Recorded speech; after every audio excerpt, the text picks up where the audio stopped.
बात 2 जून 2023 की है। शाम के 6:55 पर उड़ीसा में एक पैसेंजर ट्रेन कोरोमंडल एक्सप्रेस इस मेन लाइन पर आ रही थी। इसी समय साइड वाली इस मेन लाइन पर Yesvantpur Howrah Superfast Express opposite direction से आ रही थी।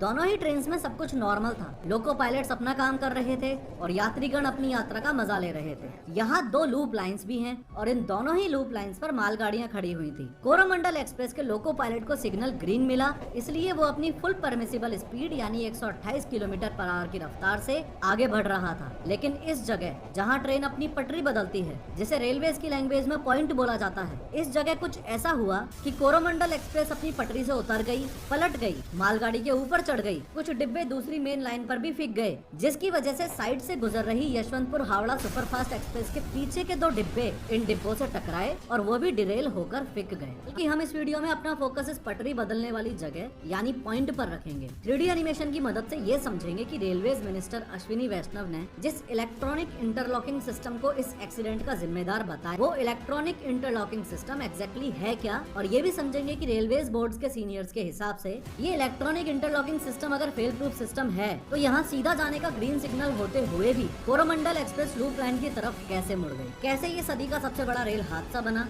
कैसे 1100 लोग घायल हुए और 288 लोगों ने अपनी जान गंवाई, और कौन इस बालेश्वर ट्रेन एक्सीडेंट के लिए जिम्मेदार है।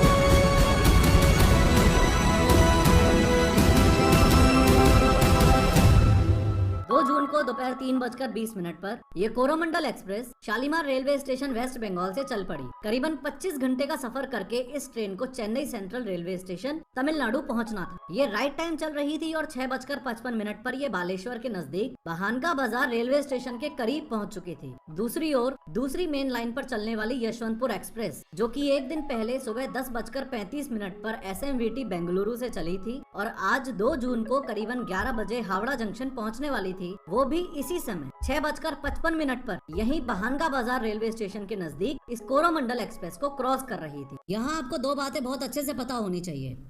पहली इंपॉर्टेंट बात ये कि यशवंतपुर एक्सप्रेस अनफॉर्चुनेटली आज 3 घंटे लेट चल रही थी। यानी इस एक्सीडेंट साइट पे जिस समय ये कोरोमंडल एक्सप्रेस को क्रॉस कर रही है, निर्धारित समय की माने और अगर ये राइट टाइम चल रही होती तो यहाँ से इसे 3 घंटे पहले ही यानी शाम 4 बजे के आसपास ही गुजर जाना चाहिए था। दूसरी इम्पोर्टेंट बात ये कि बहानगा बाजार एक माइनर रेलवे स्टेशन है, इसलिए इन दोनों ही एक्सप्रेस गाड़ियों का उस रेलवे स्टेशन पर स्टॉपेज नहीं था। फॉलोइंग दिस ये दोनों ही ट्रेन अपनी अपनी फुल परमिसिबल स्पीड यानी 130 किलोमीटर/आवर से थोड़ी ही धीरे चल रही थी। कोरोमंडल 128 किलोमीटर/आवर की स्पीड से और यशवंतपुर एक्सप्रेस 126 किलोमीटर/आवर की स्पीड से।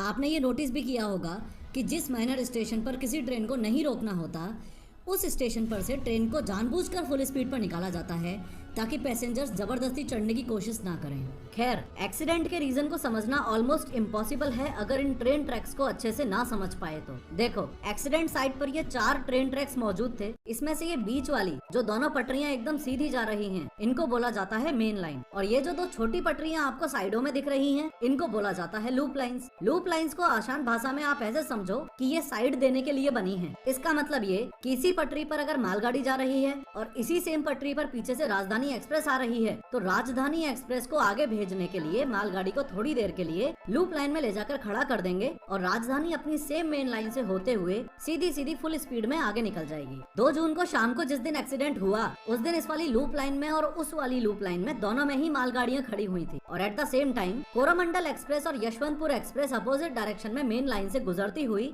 एक दूसरे को क्रॉस कर रही थी। ट्रेन को मेन लाइन से लूप लाइन में घुसाने वाली इस जगह को पॉइंट बोला जाता है। आसान भाषा में बताऊं तो ये वो जगह है जहां ट्रेन की पटरी बदली जाती है। ये पटरी इस पॉइंट मशीन की मदद से बदली जाती है।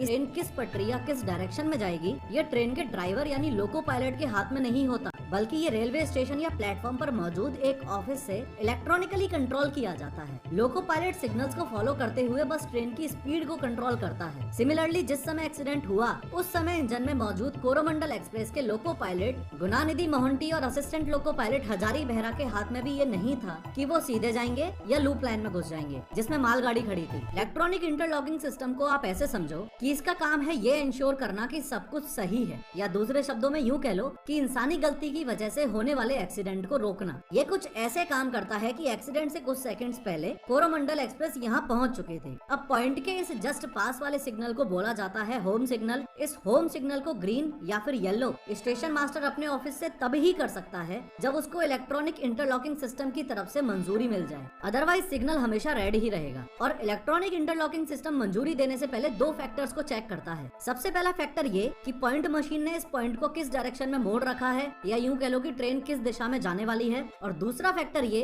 कि ट्रेन जिस डायरेक्शन में जाने वाली है उस पर्टिकुलर ट्रैक की ऑक्यूपेंसी क्या है, वो ट्रैक खाली है भी या नहीं। जिस ट्रैक पर ट्रेन जाने वाली है उसकी ऑक्यूपेंसी इस वायर के थ्रू चेक की जाती है। ये वायर जो कि पूरे भारतीय रेलवे के ट्रैक्स पर यानी करीबन 67,000 किलोमीटर पर पटरियों के साथ साथ फैला हुआ है। इस वायर में लो वोल्टेज करंट को पास करके ये पता लगाया जाता है कि कहाँ कहाँ ट्रेन मौजूद हैं और कहाँ कहाँ नहीं। कि अगर पॉइंट मशीन ने पटरी इस तरीके से सेट कर रखी है कि ट्रेन मेन लाइन पर जाएगी, लेकिन यहाँ अगर ऑलरेडी ट्रैक्स ऑक्यूपाइड हैं, जैसे कोई लोको या इंजन खड़ा है, अरे लोको छोड़ो, अगर एक लोहे की रॉड भी दोनों पटरियों पर पड़ी है तो भी ये होम सिग्नल रेड हो जाएगा। टेक्निकली ये सिस्टम इतना ज्यादा सेफ है। होम सिग्नल रेड इसलिए हो जाएगा क्योंकि इस इलेक्ट्रॉनिक ट्रैक सर्किट का लॉजिक सेटिस्फाई नहीं हुआ। लॉजिक क्या? लॉजिक ये कि पॉइंट मशीन ने ट्रेन की पटरियों को जो दिशा दे रखी थी वो पटरियां खाली होनी चाहिए, वरना रेड सिग्नल यानी रुक जाओ। अब उड़ीसा में ट्रिपल ट्रेन एक्सीडेंट के दौरान कोरोमंडल एक्सप्रेस के साथ एग्जैक्टली क्या हुआ वो ध्यान से समझो। Railway board member Jaya Verma Sinha के अनुसार एक्सीडेंट के बाद बेहोश होने से पहले ड्राइवर ने उन्हें ये बोला था कि सिग्नल ग्रीन था।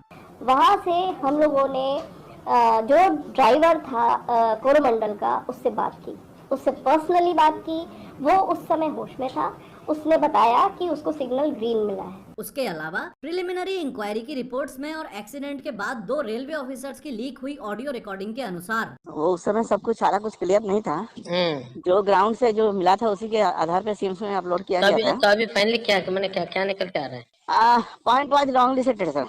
Point was set towards your loop line, but the signal was through for main line. ऐसा कैसे हो सकता है? एसएनटी वाला अगर कुछ मैनिपुलेट करेंगे तो हो सकता है। नहीं, but did they were they doing any job at that time? कुछ काम हुआ था ना, कुछ काम हुआ था वहाँ पे। हमें ये पता चलता है कि पॉइंट मशीन ने ट्रेन की पटरी का डायरेक्शन लूप लाइन की तरफ कर रखा था। बस यही दिक्कत हुई है। इलेक्ट्रॉनिक इंटरलॉकिंग सिस्टम के हिसाब से ये असंभव है जब तक इलेक्ट्रॉनिक इंटरलॉकिंग सिस्टम के साथ में छेड़छाड़ ना की जाए। और रेलवेज मिनिस्टर अश्विनी वैष्णव जी ने यही बोला था। इम्पॉसिबल इसलिए है क्योंकि कोरोमंडल एक्सप्रेस के केस में भी इलेक्ट्रॉनिक इंटरलॉकिंग सिस्टम के लॉजिक्स कुछ इस तरीके से डिसाइडेड थे कि पहले पॉइंट मशीन के द्वारा सेट किया गया ट्रेन की पटरी का डायरेक्शन चेक किया जाए जो कि लूप लाइन की तरफ था, और लूप लाइन की ऑक्यूपेंसी चेक की जाए। और ऑक्यूपेंसी चेक करने पर मैं आपको बता चुका हूँ कि यहाँ पर मालगाड़ी खड़ी हुई थी, तो इस होम सिग्नल को रेड होना चाहिए था, लेकिन ड्राइवर के हिसाब से होम सिग्नल तो ग्रीन था। तो 100 बात की एक बात ये निकल के आती है कि इलेक्ट्रॉनिक इंटरलॉकिंग सिस्टम के साथ छेड़छाड़ हुई है। अब इलेक्ट्रॉनिक इंटरलॉकिंग सिस्टम के फेल सेफ होने के बाद भी 228 लोगों की मौत के पीछे और इंडियन रेलवेज के इस तीसरे सबसे बड़े एक्सीडेंट के पीछे 3 पॉसिबल रीजंस हो सकते हैं। सबसे पहला रीजन अनजाने में। रेलवे बोर्ड मेंबर्स ये मानते हैं कि एक्सीडेंट साइट के आसपास किसी कंस्ट्रक्शन के काम के दौरान बिना परमिशन लिए खुदाई करते वक्त अगर किसी ने इम्पोर्टेंट वायर काट दिया हो गलती से, तो ये भी इलेक्ट्रॉनिक इंटरलॉकिंग सिस्टम का फेलियर हो सकता है। दूसरा रीजन काम चोरी। एक्सीडेंट के बाद बात कर रहे 2 रेलवे ऑफिसर्स की जो ऑडियो रिकॉर्डिंग लीक हुई है